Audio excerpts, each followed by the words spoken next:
Hi Aquarius, welcome to your 2023 year ahead reading. You're the 11th sign I've read for, and I just have to say I have not done a reading yet where I have seen so many court cards.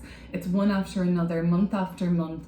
I've pulled 2 cards for each month from 2 different decks. I like to see if there's any repeating messages that way.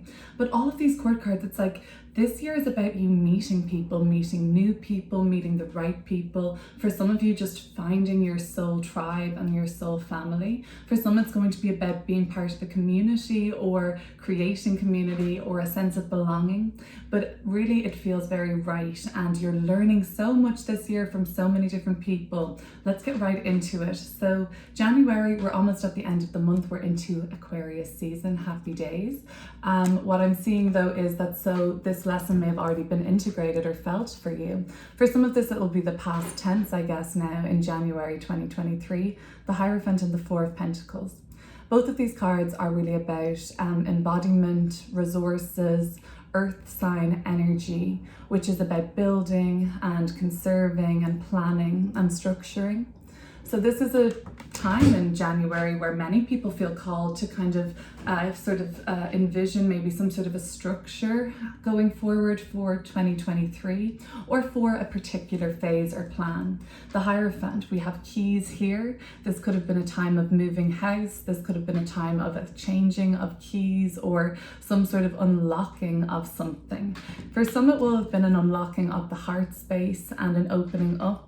As much as this energy is really grounded and steadfast and reliable, there is something of a kind of holding it all in with the energy of Taurus and the energy of Capricorn showing up. So holding on to something, holding some sort of a blockage. And this is a time of, I guess, sort of like integrating what you've experienced as your wisdom now and learning from it. But there is maybe something else to do with money matters, like where there's been a real conscious value shift around money for some reason. So this speaks of values and honoring your principles and values. And maybe there was something in your life that kind of didn't align with where you want to be financially, or even just in terms of the resources you have, like a skill you wanted to start to develop, or a course you wanted to take, or somebody you wanted to hire. So these kind of skills and things these resources can come up in many ways, not just money, but you were kind of shifting around like how you value your resources and also caring about them more maybe, or potentially sort of seeing what you had, structuring your resources a little more strictly or wisely even, I would say. The Hierophant also talks about marriage and commitment at times. This could have been a bigger theme coming through for you in January. Savings, loans, approvals, things like that could also be coming through.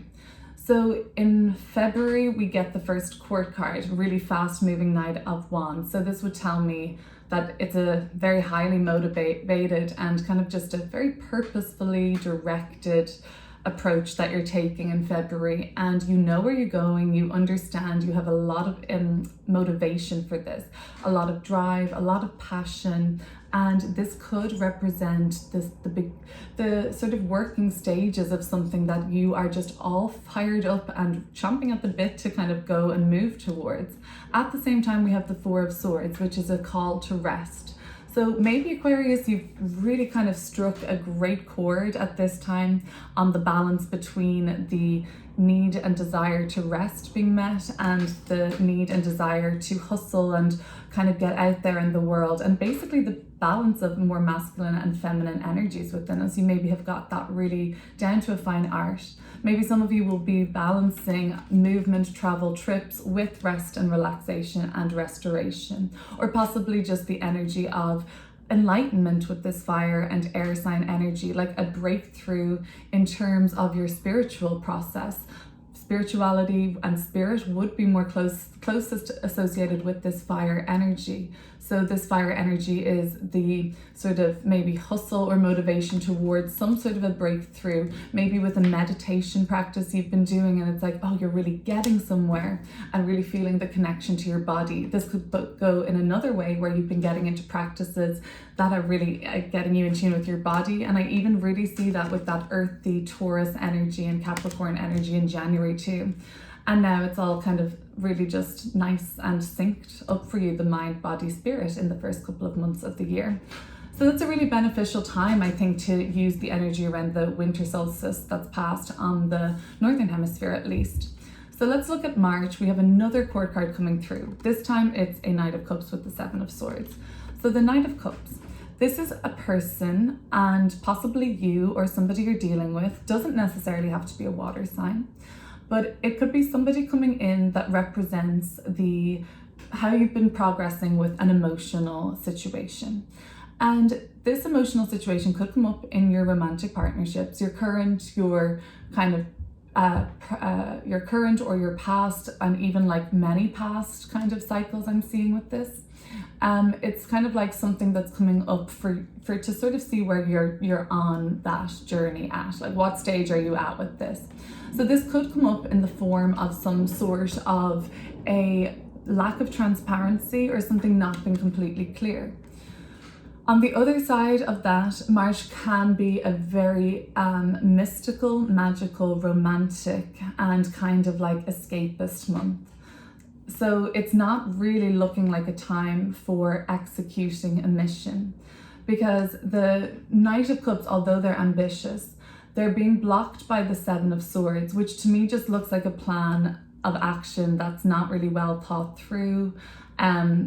Like why go back for those two swords later? I don't know, it just seems strange. Anyway, so it sometimes can be showing something that's not like well thought through, and it can be like a mistake consequence, or you feeling like you were deceived, or you kind of weren't honest with somebody. So this is more about taking action to sort of see and assess where you're at on an emotional journey at this point, and to check into it with yourself and where you're kind of meeting some sort of a plan that can't go ahead, or where you're meeting like a resistance or an obstacle basically on that emotional journey that kind of could happen over and over again. You're getting so far on something on a psychological or an emotional level, and then something crops up where you're met with that same obstacle, and it's like something you're trying to maybe work through. So another court card in April, and a signature of new beginnings and successful projects culminating, or successful ventures coming to pay off. The Page of Wands talks again about travel. February and April are looking like very travel oriented to me. The Page of Wands is looking like a really exciting message that comes through for you in April. And this could have the effect of congratulations attached to it. You've done it, you've succeeded. So maybe it's like finally getting the sort of award or reward or acclaim for something that you started, you initiated, you kind of breathed life into. And the Page of Wands is that breathing life into something, breathing more life into your current successes, your current business ventures, your current personal kind of milestones that you've reached. You're kind of acknowledging how far you've come in all levels of your life, in your relationships, your relationship with yourself, in terms of your sort of overall well-being, and of course just personal message and mission that you're here for. So I guess maybe that there is just a lot of attention, visibility, spotlight, and job well done energy in April coming up about all of your accomplishments. This could look like more visibility. And now if we're talking about resources, well, whatever you may not have fully in January, there's something that is just kind of a jump way up. Maybe it's in the same situation, maybe it's something different, but in April there's a real strong sense of at least material prosperity. And that could just look like a really helpful like alliance that's been formed, or collaboration, or a proposal, or sort of like a relationship that has gone well, and it's just really successful, and also there is a lot of focus on it. But travel could also come up, and if it does come up, this looks like it's a bigger trip, like more of a sort of bucket list, or something that you really had to save up for, I think. So it could be like quite a extravagant, or quite a adventurous month in April too. That is also the beginning of our eclipses in 2023. So the eclipses are times when the energy can be more intense, because this can signal a time in our lives when there are bigger endings coming up for us, and that could be graduation, selling something, and also just the birthing and seeds being sown of the next adventure. So in May, we're still in eclipse season, and we have another card, which is your court card coming through, fixed air, with the King of Swords and the Two of Swords. So this month for you is Aquarius. May is about standing very resolutely in your power on something. It could be a time when you're really invoking personal boundaries, or boundaries at work or in your career or in your professional life. Also around your sense of like, well, I'm not trying to be a role model for anybody, and you're kind of allowing yourself be more human and be seen in such a way, and placing some sort of boundaries there. In fact, the King of Swords comes up twice. Again, it comes up in November. So you're just, your energy coming through as to be really strong and not swayed by, in one way, not swayed by all of the encounters of the year. They're like, you're supposed to gain a little bit of insight from all of these encounters so that you can kind of like be really sure about what you believe, what you think, like where you stand on something, and the decisions you're making that are going to reflect basically what you hold to be true. The Two of Swords, because there is this kind of the Two of Swords came up twice as well, and the Four of Pentacles. Okay, so now I'm seeing what's coming up twice as I move around. But the Two of Swords, that comes up for you again in September, and that again is with the Four of Pentacles. So this could be making decisions about where you're going to pool these resources that you're gathering and accumulating still in January. Then maybe you're kind of seeing how far that has come along. That leads me to think that the situation in April then is a different kind of payout, abundance, or material gain than what you're focused on in January. Yeah, okay, so let's see. That's something is still growing on that even, and like the story is still being continued from January's story into September. But you may have to kind of make a decision, and that could come with enforcing a boundary, and that's in the month of May. And it tells me that you maybe don't actually make the decision fully, because that's why we see the Two of Swords linked again later on in the year, and again maybe you have the opportunity to decide on this again later on again in the year. So I suppose May would be a great time to learn from your choices, learn from and evaluate that, and like learn from what feedback you're getting in the present moment in May. Like you'll have a good indicator for what that energy around you looks like. But the goal is kind of just like to remain in your power, to remain strong and sure of yourself. So in June, the Knight of Swords and the Six of Cups come up. This could be a more tricky month in terms of your emotional world, or in terms of kind of patterns and cycles that have been coming up in the form of triggers and kind of like going round and round on something. These cards in reverse. Well, the Knight of Swords has just been sent into a tailspin in reverse and doesn't know where they're going. It's like a frantic, chaotic energy. It has kind of lost the run of something, or lost like the reins on something. The Six of Cups is a reflection of the past at times, or memories, or kind of where we come from and our emotions. In the reversal, we're pretty embedded down there and entangled in sort of cycles, or at least maybe even doing some deeper sort of psychological work for ourselves, with ourselves, or with the professional. So this could be a time where you are kind of like untangling a lot perhaps. But yeah, there is a kind of call to like getting stressed out by the past. And like when I see a focus on the past, it's kind of something that perhaps hasn't been resolved yet. And what I would say is, as we end the first half of the year, these are just like a snapshot of some of the messages I'm picking up for each month. I don't think that this is like a 30-day or 2-week thing. It's just something that's like a theme that may be playing, or a conversation, or something you take note of. Take what resonates, and of course leave the rest. So we're meeting in July and August, two queens, Queen of Cups and the Queen of Wands.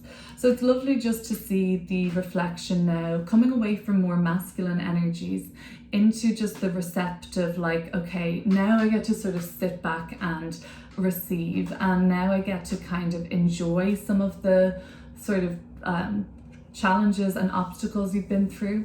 There's a real emotional high in terms of how far you're coming with something.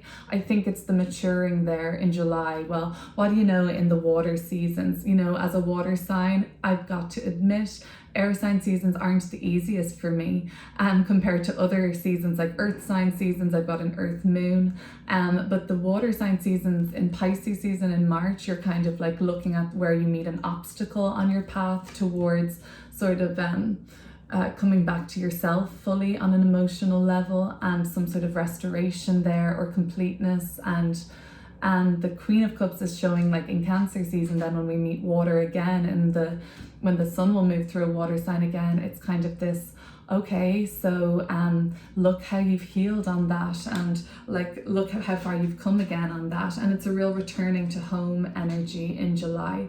Returning to home, that could be a consideration that you have. Two of Pentacles in July, you might be thinking about, should I return to where I came from? Should I travel? Should I move elsewhere? Should I relocate?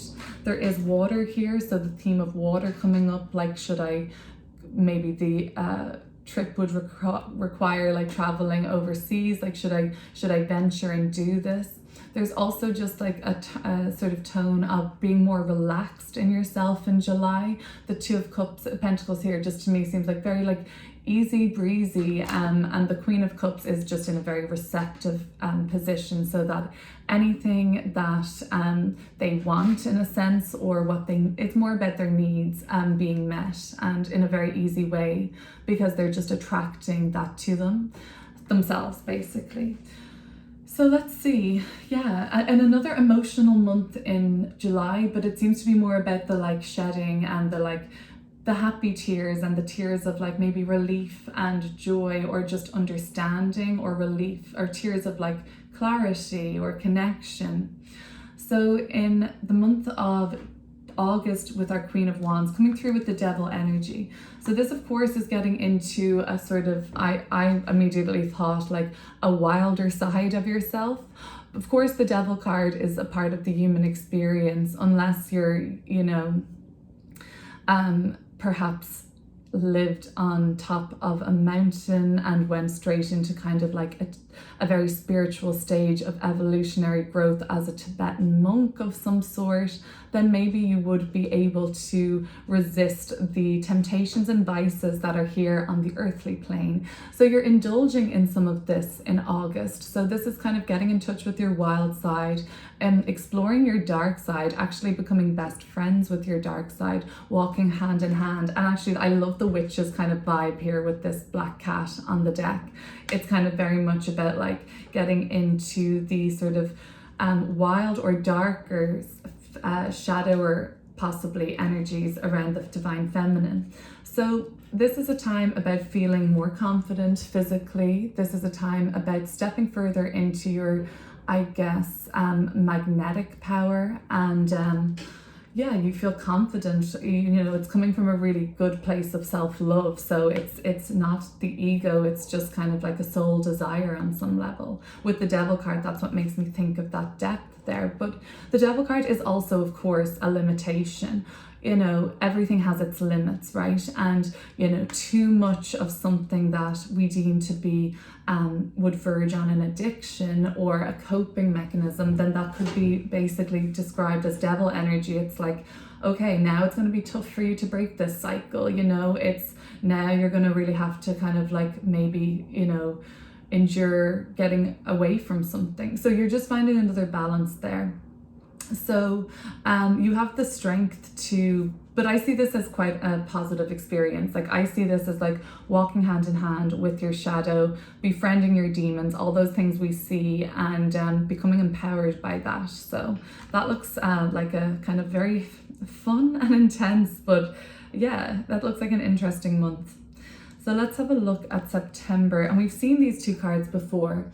So we've seen the Two of Swords, we've seen the Four of Pentacles. This is about the decision hasn't fully been reached yet, and you're coming from then, I'm believing, which I didn't see initially with the January Four of Pentacles, there could be a place of worry or lack, or like, again, because this person has now moved it down from two pentacles under the feet. He's kind of moving it all down, right, like, or moving them up rather, right where he can see them. It's like, I want my money where I can see it. So maybe there is hesitation around spending on a certain something, or there's hesitation, or you're still just haven't got your mind made up fully yet about what you're going to do with your resources, or what your plan is. Like, there's a plan beginning to form in January, and I think partially why the reason that's been kind of structured for you in January, or whatever has been structured for you in January, it was like you had to live through a certain amount of wisdom to get there, and you embodied that. So that doesn't mean you have to act on that immediately. Even in March, it tells me that there's something about the plan that isn't fully figured out yet, and I'm not surprised then to see this hesitation, this not exactly being sure if there is a good option or what the right one is. There is, but you just have to, I guess, fully step into your power and have the strong boundaries and make the decision for yourself, I suppose, making sure the decision is for yourself. So the Four of Pentacles and the Two of Swords, again, you're just still weighing up something in September. I won't dwell on that. It's like, oh, okay, I didn't have to act right on that now. Now I see it. Let's see. Okay, so we're going into October. At the end of October, this will be moving back into a water energy. But before that, we have got Sun in Libra in October as we enter the month, the sign of partnerships. Now, while it is a Two of Cups and a very easygoing Two of Cups, this is also in water sign Cancer, so it's kind of like you've shed your tears in July, you maybe had a lot of cleansing or purging feeling after that, and now you're like in a lot of harmony with the people around you due to being in closer harmony with yourself. The Two of Cups rather, this could be also about your romantic life for sure, and saying yes to something, making a promise to somebody, arranging to see or spend time or to reconnect or just to come closer. And it's kind of like these people are just looking right into each other's eyes, like eye gazing. And I guess it doesn't seem like many words need to be spoken. I get it. It's just an understanding there between. So you could be really having a nice flow in your personal relationships. Now we do have the Moon card here too, a major arcana card. So secrets being revealed, it's a Scorpio signature. And even if you look at the collective, like what comes through during heavy Scorpio sort of signatures, or like Mars-Pluto situations, like the media is rife and whatnot, or I'm sure you can find any old story on the internet about like certain secrets being revealed or affairs and whatnot. It's all the sort of energy of like, let's go right to the bottom, like let's go under the surface here and get straight down to the darkest element of this.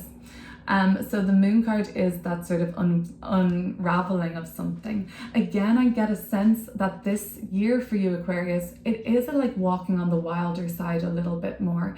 I don't know what that means to you necessarily, but the Moon is so primal, like to me too.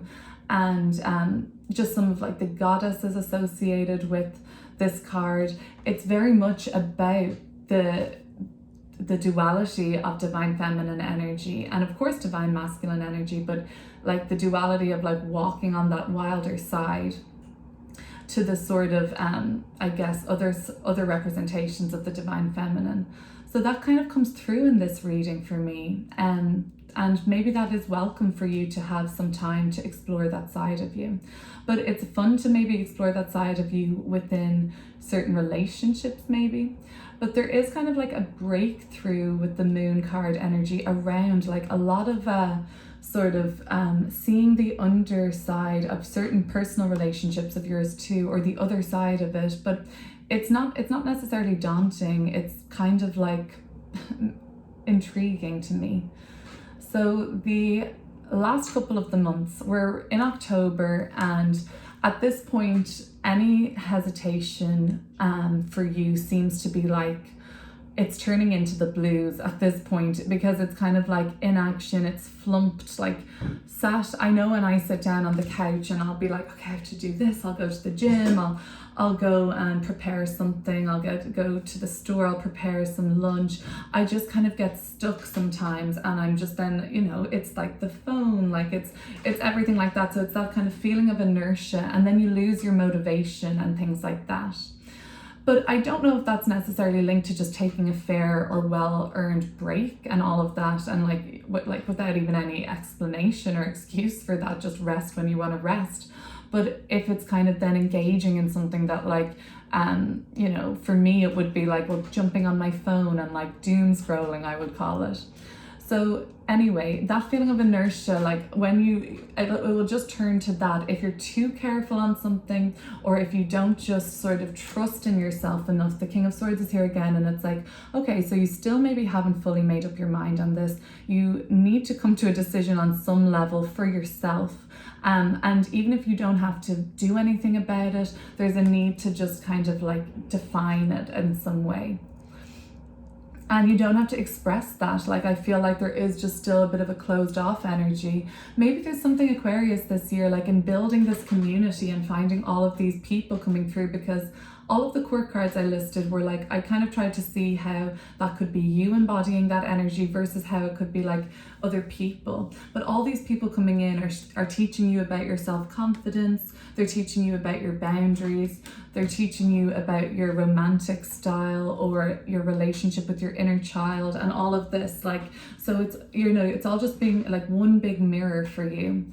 So at the end of the year, you could be really sure and strong about like a sense of belonging, purpose, and community.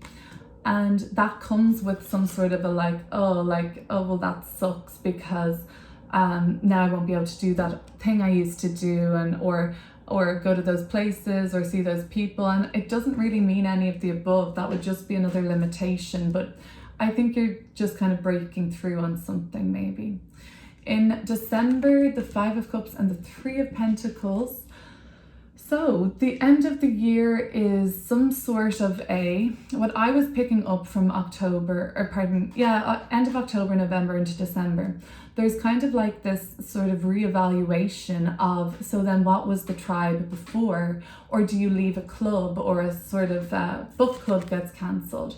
There's also a sort of feeling like that you don't have to turn your back on the old you. You don't have to turn your back on anybody or anything. Whatever you want to do, you can still do. Of course, I wouldn't be advising anything other than what you want to do, as long as it doesn't cause any harm to anybody or yourself. But it's just about learning how to incorporate things. It also looks like a mini emotional death rebirth around a circle, group of people, different friendships, changing, and just figuring out where the rebirth will be after this. But during the period of like, oh, I'm just sad about this, or I'm let down and I miss these people, or I miss that side of myself, just remember that going into the new year, oftentimes there is this sort of period of just like a letting go, and these relationships are still built upon everybody still caring and respect. So that's a great place to kind of rebuild from. And the rebirth of anything that you feel like regretful by at the end of the year, you kind of can, I think, start to see where amends can even be made. So that is your year ahead reading, and it was just fascinating to see all these court cards. I just think that this is going to be a year full of discovery around yourself and other people. So it's very exciting to see it. Thanks for watching, Aquarius, and feel free to subscribe if you haven't already.